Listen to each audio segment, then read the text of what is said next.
Au nom du Père et du Fils et du Saint-Esprit. Amen. La paix de Jésus soit dans votre maison, sa paix et sa joie. Alléluia. J'espère que vous allez bien, que vous tenez le coup dans la paix et la joie de Jésus. Alléluia.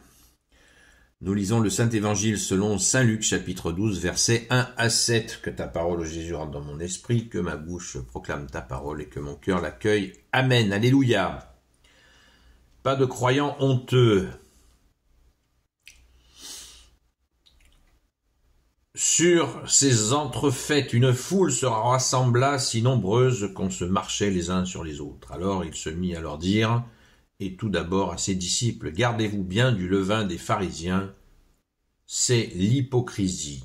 Il n'y a rien de caché qui ne doive être découvert, rien de secret qui ne doive être connu. Au contraire, tout ce que vous avez dit dans l'obscurité sera entendu en plein jour, et ce que vous avez répété à l'oreille dans les chambres sera crié sur les toits. Je vous le dis à vous, mes amis, ne craignez pas ceux qui tuent le corps et ensuite ne peuvent rien faire de plus. Je veux vous indiquer celui qu'il vous faut craindre. Craignez celui qui, après avoir tué a encore le pouvoir de jeter dans la géhenne. Oui, je vous le dis, craignez-le. 5 moineaux valent 2 pièces. Tout juste, n'est-ce pas? Or, pas un d'eux n'a été oublié de Dieu. Même les cheveux de votre tête ont été comptés. Ne craignez donc pas. Vous valez tout de même plus qu'une volée de moineaux.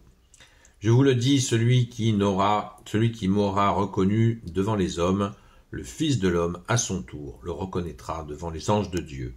Mais si quelqu'un me renie devant les hommes, il sera renié en présence des anges de Dieu. Merci Jésus. Alléluia. J'ai dit un verset de plus, c'était de 1 à 7, j'ai fait de 1 à 8. Merci Jésus pour ta parole, alléluia, gloire au Père, au Fils et au Saint-Esprit, amen. Cette foule rassemblée, minute de contexte, si nombreuse qu'on se marchait les uns sur les autres. Quelle puissance, quelle puissance. Jésus, dont les gens disent qu'il enseigne non pas comme les maîtres de la loi, qu'il enseigne avec autorité. On se rappelle de cette parole qui vient de l'Évangile. Et Jésus dit, gardez-vous bien du levain des pharisiens, c'est l'hypocrisie. Le levain, vous savez, c'est ce qui fait gonfler la pâte à pain. Donc c'est une fermentation. Donc la fermentation des maîtres de la loi, des pharisiens, c'est une mauvaise fermentation. Elle s'appelle l'hypocrisie. En gros, pour faire court, c'est fais ce que je dis, mais fais pas ce que je fais. On l'a vu constamment. Jésus le répète.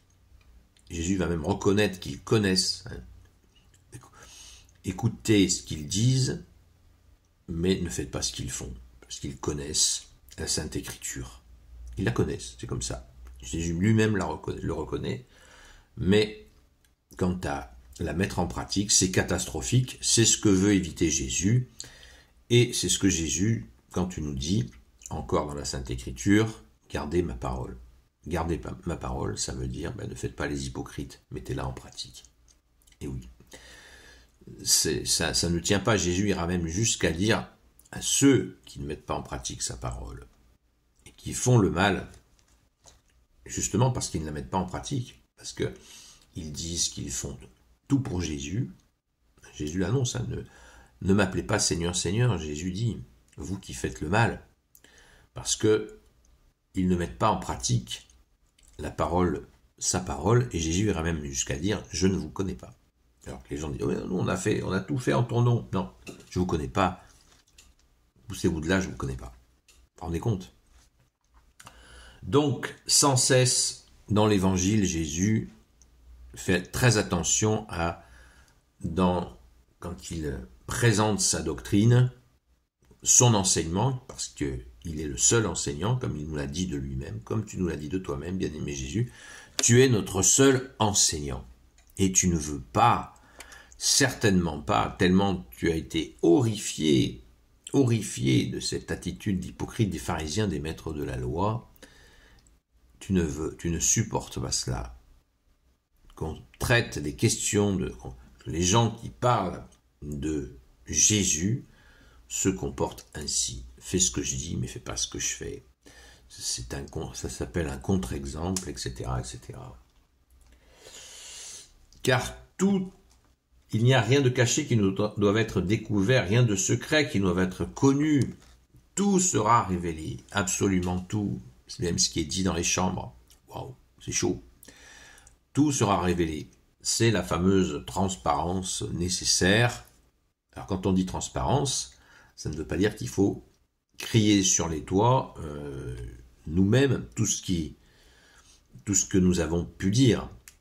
Si nous avons mal agi, si nous avons mal parlé, eh bien il n'est jamais trop tard pour demander pardon à Jésus. Quand nous faisons du tort à quelqu'un en médisant, nous pouvons dire une douzaine.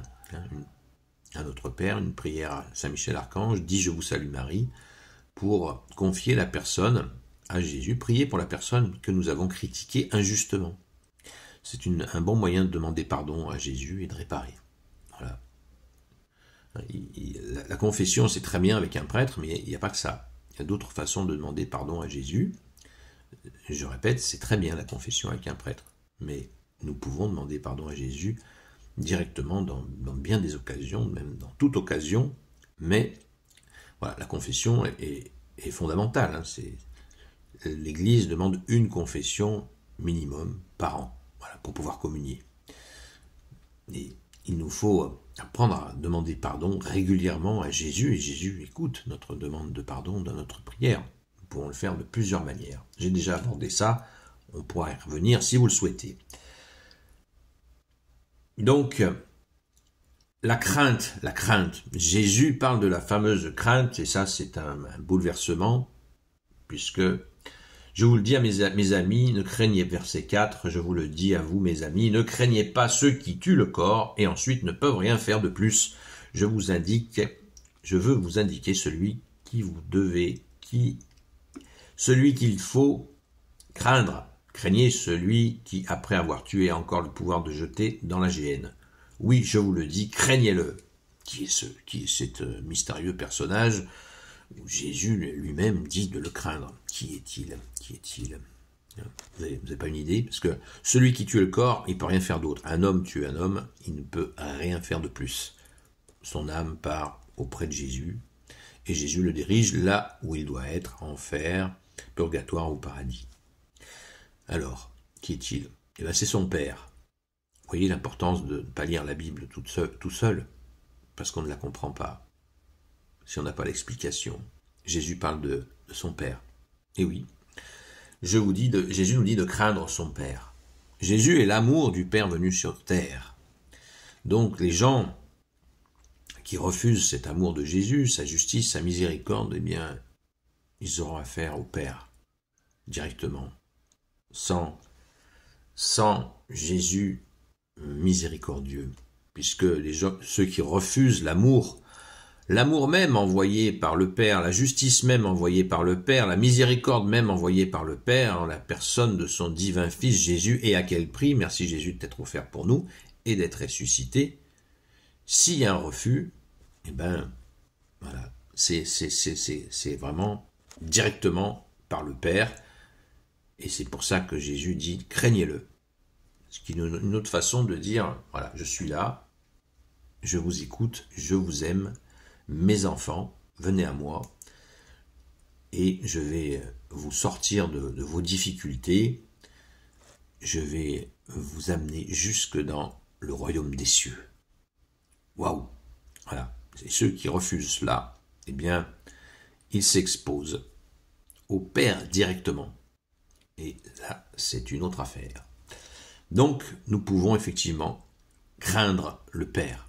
Alors, dans le mot crainte, il y a aussi une notion de crainte, de pure crainte, mais aussi une notion d'écoute. C'est un mot, alors certains diront, oh, c'est uniquement de l'écoute de Dieu. Non, c'est aussi à craindre, c'est la crainte, pas faire n'importe quoi. Car Jésus donne cet exemple avec l'exemple d'un assassin préalablement. Donc, je pense que le terme, il ne faut pas le tordre à l'excès, comme certains le font. Donc, on voit avec cela que nous sommes écoutés, et il faut le voir en positif, on n'est pas fliqué, on est écouté. Jésus est très attentif à nous, et c'est une marque d'amour. Hein. S'il n'avait rien à faire de nous, il ne serait pas attentif. Il ne serait pas attentif à nous. Il l'est profondément, parce qu'il nous aime profondément. Merci Jésus, tu nous aimes profondément, d'un si grand amour, comme personne d'ailleurs ne pourra jamais nous aimer. Merci Jésus, alléluia. Gloire au Père, au Fils et au Saint-Esprit, maintenant et toujours, et pour l'éternité. Amen. Ô Jésus, toi qui peux tout et qui portes tout, toi le Sauveur, toi l'Emmanuel, je te confie toutes celles et ceux qui regarderont cette vidéo, ainsi que leurs proches, selon ta seule volonté, ô Jésus. Sainte Marie, Reine des cieux, toi l'Immaculée Conception, toi qui écrases le serpent, toi qui es la lune sous tes pas, toi notre Mère, Notre-Dame, Saint Joseph, toi le juste et le saint, toi le sage, toi la terreur des démons, toi le saint gardien de la Sainte Église catholique apostolique, Sainte Marie-Madeleine, notre chère Sainte Patronne, et vous, tous les saints et saintes, amis de Jésus, Saint Michel Archange, Saint Gabriel Archange, Saint Raphaël Archange, et vous tous les anges qui te servent au Jésus, je vous confie toutes celles et ceux qui regarderont cette vidéo, ainsi que leurs proches, selon ta seule volonté, ô Jésus. Prions les amis, prions pour la France, nous sommes la risée du monde, la France étant vraiment en danger permanent, la situation que nous sommes, déjà depuis des années, mais c'est chaque jour un peu plus, donc prions sans cesse. Jésus, pitié, sauve la France. Rendez-vous ce soir à 20h sur la chaîne Seul Jésus Sauve sur TikTok jusqu'à 22h. À très vite.